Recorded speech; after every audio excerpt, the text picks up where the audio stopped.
No se crea el cuento de que la reforma laboral viene con grandes regalos, con soluciones para los trabajadores del país. Al revés, es una gran amenaza para la mayoría de trabajadores de Colombia, en especial para los de menores ingresos. Les voy a contar por qué.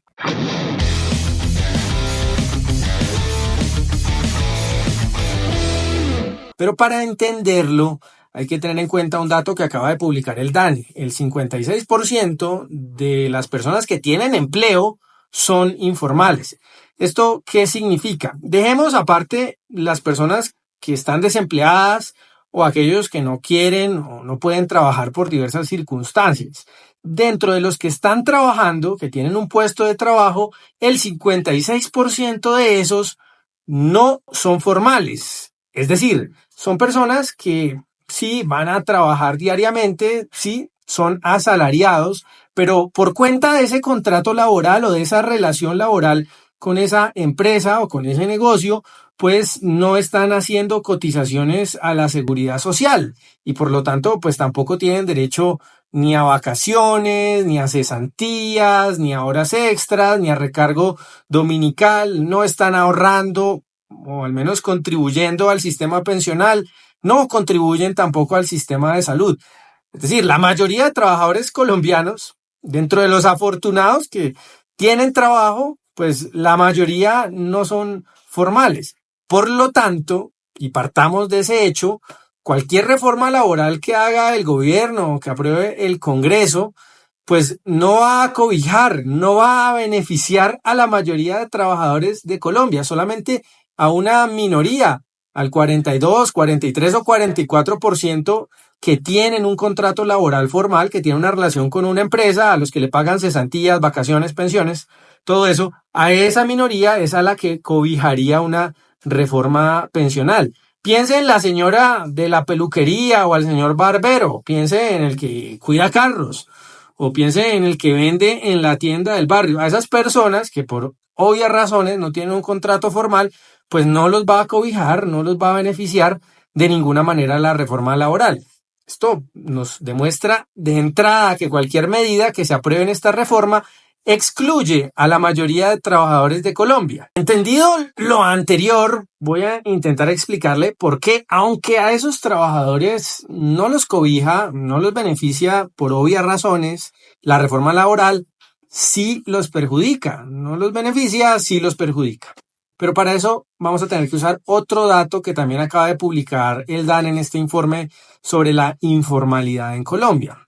Aunque es cierto que el 55-56% de los trabajadores en Colombia son informales, en realidad cuando ponemos la lupa, cuando nos vamos al microscopio, hay regiones del país donde ese porcentaje es mucho mayor, es decir, donde prácticamente todos los trabajadores son informales. Por ejemplo, en las zonas que se llaman rurales dispersas, en el campo, el 84% de los trabajadores, que es una cifra que creció de acuerdo al DANE, el 84% de los trabajadores son informales.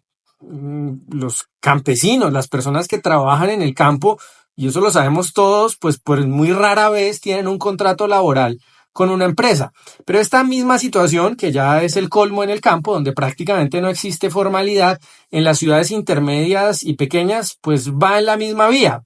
Así, por ejemplo, mientras en Bogotá, que es una de las ciudades más formales del país, entre comillas, porque el 33.7% de las personas tienen un contrato informal o una relación laboral informal, en Sincelejo es del 68%. Casi el 70% de las personas en Sincelejo que están trabajando tienen un contrato informal. En Montería, en Cúcuta, en Valledupar, en Riohacha, ese porcentaje es del 60%. Campo, ciudades intermedias, más alta informalidad que en las ciudades grandes. Por otra parte, no solo hay diferencias, digamos, geográficas, sino también diferencias sectoriales. Y aquí lo podemos entender muy fácil. No es lo mismo la informalidad, por ejemplo, en el sector del comercio, en las tiendas, en los supermercados de barrio, por ejemplo, que en el sector financiero, en los bancos. Tampoco es lo mismo la informalidad en las empresas grandes que en las pequeñas. Por ejemplo, el DANE informó en este estudio que en las microempresas la informalidad alcanza el 84.5% de los trabajadores. Casi todos los trabajadores de las microempresas en realidad están contratados bajo un esquema informal. Mientras tanto, en las empresas grandes apenas ese indicador es del 3.3%. Por eso la mayoría de la gente prefiere ser empleada de una empresa grande que de una micro. Y aquí uno lo puede entender conceptualmente sencillo. En un banco, pues no hay ningún trabajador informal. Es imposible que en un banco haya trabajadores informales. Pero en las tiendas de la esquina, por supuesto, lo más seguro es que el muchacho o la señora que vende no tenga un contrato con el dueño de la tienda.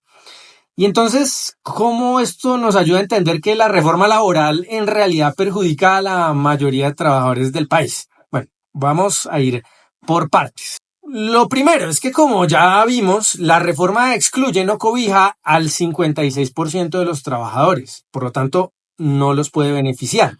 Pero además, a quienes menos cobija, es decir, a los que están fuera de esa reforma laboral, de cualquier beneficio del sistema laboral formal, pues son trabajadores que son o tienden a ser los más vulnerables. Ahorita les ponía el ejemplo de la señora que trabaja en la peluquería, del señor que trabaja quizá ayudando a empacar las bolsas en un supermercado de barrio o cuidando los carros. Esas personas tienden a ser las de menores ingresos, los trabajadores más pobres, también como vimos los que viven en zonas más apartadas del país, a los trabajadores de empresas pequeñas, que suelen al mismo tiempo, por lo que les estoy contando, ser también trabajadores, digamos, de baja calificación, ¿no? Trabajadores que no han tenido maestría ni doctorado, ni mucho menos. Y esa baja calificación, esa baja formación, pues indica también o suele estar aparejada con menores ingresos. Pero no solamente es que no los cobije, como les decía, es que los perjudica. ¿Por qué? Pues porque ahora sí, si antes era difícil que esa empresa los formalizara, que ese negocio en el que trabaja les hicieran un contrato formal, les pagaran las cesantías, vacaciones, etcétera, pues ahora va a ser prácticamente imposible, porque lo que se trata de la reforma laboral es de incrementar los costos de la contratación formal, aumentar los costos de las horas extras, del recargo nocturno, de las vacaciones dominicales, primas. Toda esa carga, digamos, extra salarial crece por cuenta de la reforma laboral. Y como se incrementan los beneficios para los que sí están contratados formalmente, pues entonces ahora va a ser más caro para las empresas, por supuesto, poder hacer ese tipo de contrataciones.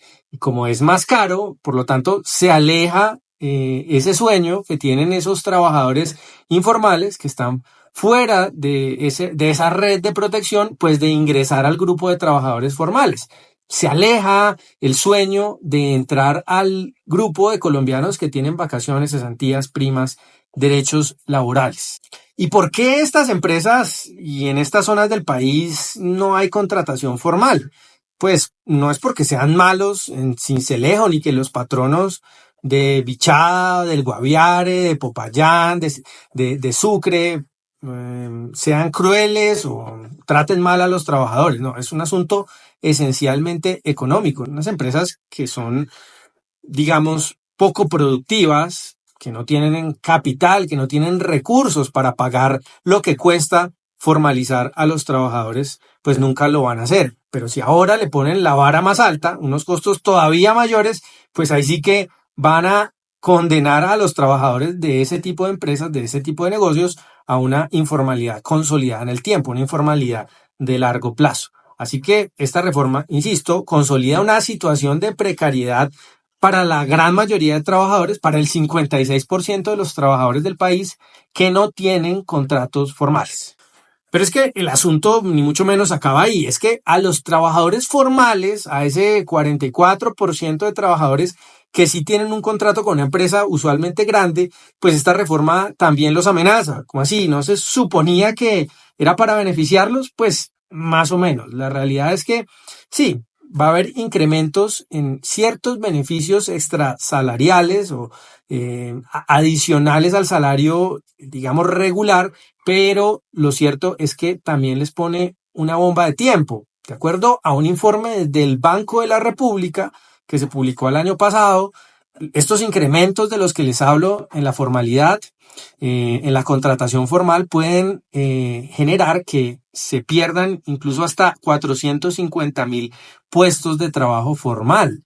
Es decir, aquellos trabajadores que hoy tienen un contrato con los beneficios de los que hablamos, vacaciones, cesantías, primas, etcétera, podrían pasar a la informalidad o de tajo perder el puesto de trabajo. Por lo tanto, hablar de que son ganadores de esta reforma, pues es muy dudoso, más teniendo en cuenta que lo más probable es que los trabajadores que se vean especialmente afectados, de nuevo, son aquellos que tienen baja formación, bajos ingresos, es decir, dentro de los trabajadores formales, los que son más pobres o que están quizá más cerca de ser vulnerables. En resumen, aunque la mayoría de trabajadores del país pues no van a ser cobijados por esta reforma, pues sí los perjudica por cuanto aleja ese sueño de tener un contrato de trabajo formal para el 56% de trabajadores que hoy, según los datos del DANE, no lo tienen.